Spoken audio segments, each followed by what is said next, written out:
Hey everybody, this is Mr. Rob coming back at you once again with our second video from APUSH's topic 5.7, taking a look this time at the effects of the election of 1860. So, when we were last here, we were, looking at how the results of the 1860 election clearly showed that we are now truly divided politically, North and South. Sectionalism is now in effect on the matter of slavery and the presidential election. Lincoln is the next president, but only with 40% of the popular vote. And as we left off, even though Lincoln says that he does not have any desire to destroy slavery absolutely, he doesn't say that he's an ardent, abolitionist. He is firm on refusing to allow slavery to expand into the West, which then, once again, makes the South then have to decide, do you accept Lincoln as president, with, at least through their perception, and allow basically for the beginning of the end of slavery? Because that's how the South's going to view this, is that if you stop the expansion of slavery out West, that is the next step in getting rid of slavery altogether, which means an apocalyptic result for them. Everything, as we know, is tied in the South to the institution of slavery. Everything, culturally, economically, socially, it's all tied to slavery and the cotton trade. If they accept the results of Lincoln to be president, they believe that is the beginning of the end of their way of life. So it's either, accept apocalypse, or you take the other route. And that other route, is going to be secession. Now we've seen that word thrown around a time or two in American history at this point. Remember there were New England states that were threatening secession during the War of 1812. You also had South Carolina threaten secession during the tariff crisis back in 1833.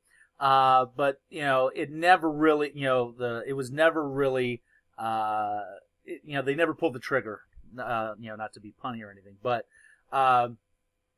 now this is going to be different. And South Carolina, in about a month after the election results were in, South Carolina's legislature will come together and they will meet and vote to approve an act of secession on December 20th, 1860, the first state to ever secede from the Union.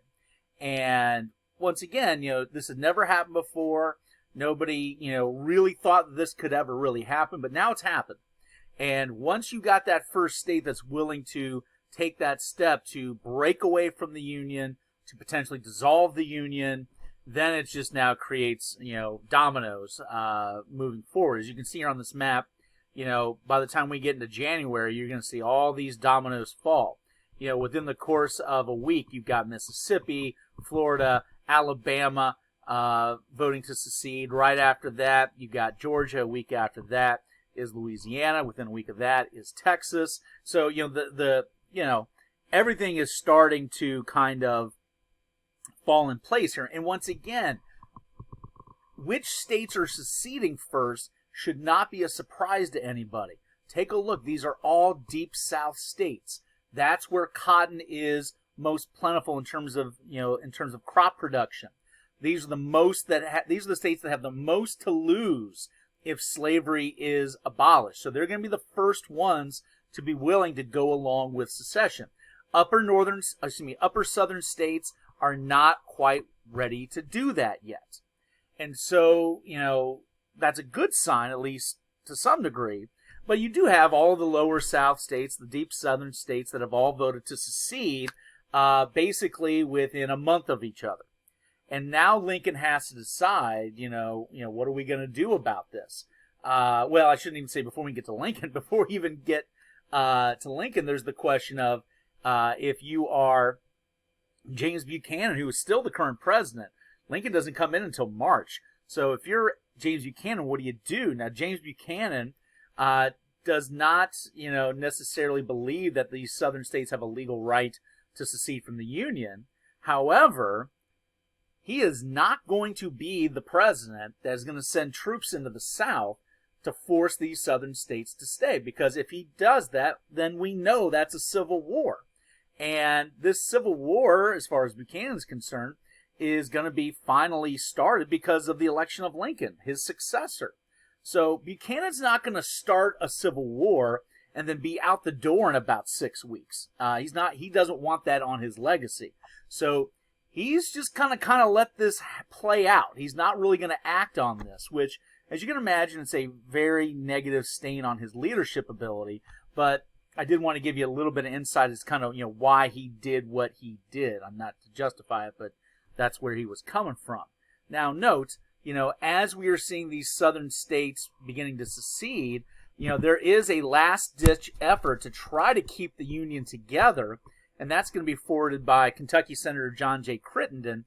And what his plan was to basically, bring back the Missouri Compromise line, that 3630 line that had seemingly been willing to keep the country together, at least for a generation anyway. But this is not 1820 anymore. We don't view slavery through the idea of agree to disagree. This is way beyond that. We've come too far. We've become too polarized, too radicalized. It's a moral issue. You can't compromise on this anymore. So Crittenden's compromise is going to fail. And, as this is happening, you are now seeing the formation of not just these individual deep southern states voting to secede, but they are now voting to join together as a new independent country known as the Confederate States of America. And that name Confederate, is chosen on purpose. There's a reason for that. These are folks that believe that what Lincoln and the Republicans and the Northerners are all conspiring to do is to use the power of the federal government to destroy states' rights. This is really how they're going to constitutionally justify this, is that, the federal government is just blatantly stomping on the 10th Amendment, stomping on due process, and that, this is, an overreach of the federal government. So what they decide to do when they break away and try to form their own government is to create a government that is going to greatly diminish national power and give ultimate authority to the states again, a la the Articles of Confederation back in the 1780s. Now, we know it didn't work in the 1780s, but these Southerners seem to believe that they can make this work. And so, the idea being is that, if these states want to keep slavery and, have certain policies in play, that the national government can't interfere with that. So that's what this is predicated on. It's survival of slavery, survival of their economic future, and it's also the idea of restoring government in terms of the balance between a national and state government to what they believe it should be and should have always been: states first, national government second. And to kind of, be the captain of this ship, they will elect a former Secretary of War from Mississippi in the name of Jefferson Davis, that is going to be pictured here. Now, note, Davis is going to have quite a bit of a challenge on his hands trying to keep these southern states organized in terms of not just defending themselves from the Union armies, which will eventually invade to try to, force them to stay in the Union, but to just kind of wrangle these states together to try to have any kind of a functioning government. It is going to be a bit of a mess for Jefferson Davis and the Confederacy in terms of an actual independent government. But we'll get back to that later.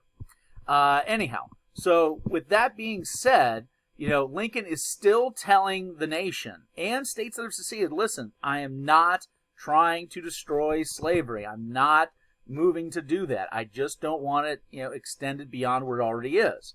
But once again, Southerners don't believe him. They just don't believe him. That's why this chain of events is occurring, why the secession is happening. Now, the next major event on the timeline is what's going to be happening at Fort Sumter, South Carolina. Now, Fort Sumter is located just off the coast of Charleston in South Carolina, and Charleston is one of the handful of good-sized cities in the South at this time period. And even though the state of South Carolina had seceded, Fort Sumter as a national fort, a federal fort, had not surrendered. And so what the state of South Carolina is going to then do is basically form a blockade around the fort to try to prevent it from being able to function. Basically, engage in what would be a naval siege. Choke out any ability to have food, supplies, medicine, all that kind of stuff, and then force a surrender that way. Okay? Now, here's where Lincoln gets really, really slick and creative and shows that, he is not, his predecessor, James Buchanan. Lincoln cannot just simply let Fort Sumter just float away into the Confederacy. He has to try to defend it. But note, he knows that if he sends warships down there, guns blazing, and starts killing South Carolinians and starts sinking ships in South Carolina, thereby starting a civil war, there is no question that Lincoln and the North will be blamed with starting the war. They'll be the ones responsible for the bloodshed. So he's kind of in this pickle, all right? Can't let Fort Sumter just simply surrender, and you can't get blamed for starting a civil war. So what does he decide to do? He decides to send some ships down to Fort Sumter, telling South Carolina, listen, these are ships that are just being sent to resupply the fort. We're not, the primary function is not to be engaging in any kind of military conflict. We're just sending food, medicine, supplies, that kind of stuff, which is kind of like a tennis match. He kind of knocks the ball into South Carolina's court. Now South Carolina has to make a decision. Do you let Lincoln resupply the fort? In other words, let the fort still stand in defiance of what South Carolina wants to do? Or do you then attack the ships, the Union ships that are coming in? So South Carolina is now in a pickle, and their decision is to not let Fort Sumter still, refuse to surrender. So their choice, their decision, they fire. And at this Battle of Fort Sumter, South Carolina's forces will take over the fort, so Lincoln will lose the fort, but he gets something much more important. He has the, kind of the public relations moral high ground on what is now going to be a civil war.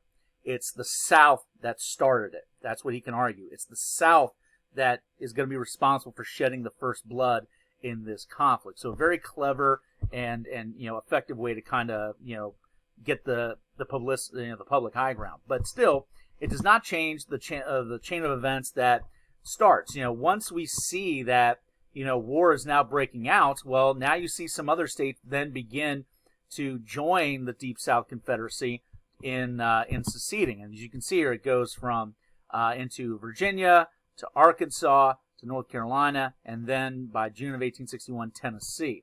So the vast majority of the South has now seceded. They've joined the Confederacy. But there are still some southern states and the very northern portions there, Delaware, Maryland, Kentucky, Missouri, in terms of, what are they going to do? And even before we get to their fate, there's going to be another interesting turn of events. The western counties of Virginia, when Virginia's legislature votes to secede, these western counties that had virtually no use for slavery economically, they do not want to follow along, and they vote to secede from Virginia when Virginia secedes from the Union. And these western counties, now calling itself West Virginia, will apply for statehood to the United States. And now the U.S. Congress has seen all these southern members, they've all left. So Congress is now just a purely northern institution anymore, which is going to have some major effects moving forward. And so what they do, they accept West Virginia as a state. Bottom line, if there's no Civil War, there is no West Virginia. But note, what about these other states, Delaware, Maryland, Kentucky, Missouri? These border states do eventually decide to stay with the Union. They do not go along and secede. And that's going to be very, very significant because, according to Lincoln, if those states had seceded, it probably would have sunk any attempt by the North to win the Civil War. If you look at it, Washington's right here, on the border of Maryland and Virginia. If Maryland secedes, now the national capital for the Union is surrounded. We'll almost certainly have to surrender. If Kentucky, for example, and if Kentucky, seceded, then you're going to lose access to the Ohio River, a major, major artery for moving supplies. So, understand that, keeping these border states in the Union fold is very important. And that's part of why Lincoln had to say, especially early on, this is not a war to abolish slavery. It is a war to keep the Union together. It will work in the early years of the war, but of course, that's not what the war is going to end up ultimately being about. And we'll get to that later. All right. We'll see you later, folks. Bye.